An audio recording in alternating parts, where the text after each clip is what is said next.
শান্ত ভাই, তাইজুল ভাই এরা অনেক কোয়ালিটি প্লেয়ার, বাট আমাদের টিমে যে এক্সপিরিয়েন্স নেই এমন কিন্তু না। আমার কাছে মনে হয় যে যদি কোয়ালিটি থাকে সেটা ম্যাটার করে না যে কে কতটা এক্সপিরিয়েন্স বা কে কতটা তরুণ। ইয়াংস্টারদের ওপর ফোকাস দেওয়া জরুরি না, জরুরি হলো পারফর্মারদের ওপর মানে মনোযোগটা দেওয়া। দেখুন যেটা বললেন যে হ্যাঁ, আমাদের প্রত্যেকটা ম্যাচেই দেখা যাচ্ছে যে মানে একজন ডিফারেন্ট পার্সন কন্ট্রিবিউট করছে।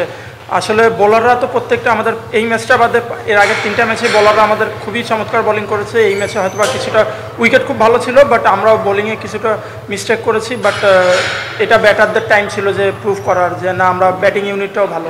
তো এটা ভালো সাইন একটা টিমের জন্য যে সবাই পারফর্ম করছে। দেখুন এটা আসলে নিজেকে কীভাবে নিজে রেট করবে এটা অন্য মানুষই বলুক, বাট আমি আমার জন্য যেটা বলবো যে আমি এনজয় করি।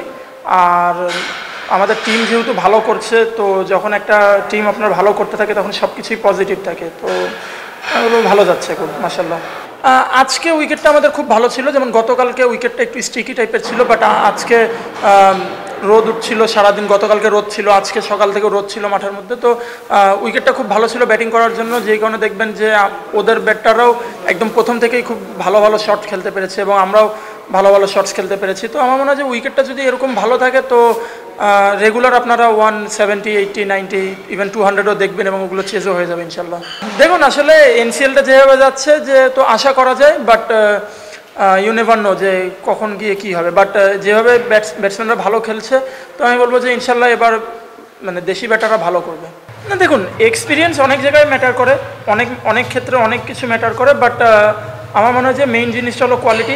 তারা অবশ্যই অনেক কোয়ালিটি সাইড, এবং শান্ত ভাই, তাইজুল ভাই এরা অনেক কোয়ালিটি প্লেয়ার, বাট আমাদের টিমে যে এক্সপিরিয়েন্স নেই এমন কিন্তু না। আমাদের নাইম ভাই আছে, তানভীর ভাই আছে, আরিফ ভাই আছে, আমাদের টিমেও এক্সপিরিয়েন্স আছে। তো আমার মনে হয় যে আমরা মানে এক্সপিরিয়েন্স বা এই জিনিসগুলোকে আমরা অনেক সময় বেশি আখ্যায়িত করি বা বেশি মহিমান্বিত করতে চাই, বাট আমার কাছে মনে হয় যে যদি কোয়ালিটি থাকে সেটা ম্যাটার করে না যে কে কতটা এক্সপিরিয়েন্স বা কে কতটা তরুণ হতে পারে। কারণ আপনি লঙ্গার ফরম্যাটে গেলে সেক্ষেত্রে এক্সপিরিয়েন্সটা বেশি কাজে দেয় আমার মনে হয়, কারণ বিভিন্ন সেশন বাই সেশন খেলতে হয়।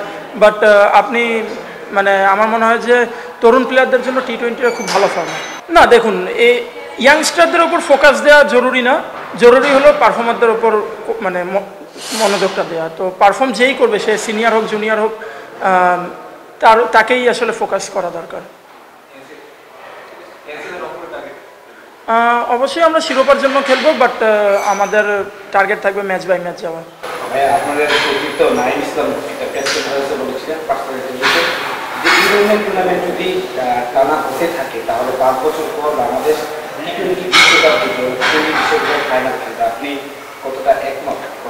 দেখুন এটা মানে সে তার মতামত দিয়েছে, বাট আমার মনে হয় যে এটা খুবই ভালো ইনিশিয়েটিভ। যদি আমরা এরকম ভালো উইকেটে খেলতে পারি তাহলে মানে আমি কোনো টাইম লাইনে যেতে পারবো না, বাট আমার মনে হয় যে আমরাও অ্যাজ এ টি-20 টিম হিসেবে ভালো করতে পারবো। কারণ আমাদের বিপিএল বাদে আগে কখনোই কোনো টি-20 ফরম্যাট ছিল না। তো এখন যেহেতু এই ফরম্যাটটা চালু হয়েছে, যদি এটা কন্টিনিউ হয় ইনশাল্লাহ আমরা অ্যাজ এ টি-20 টিম আমাদের টিম ভালো করবে।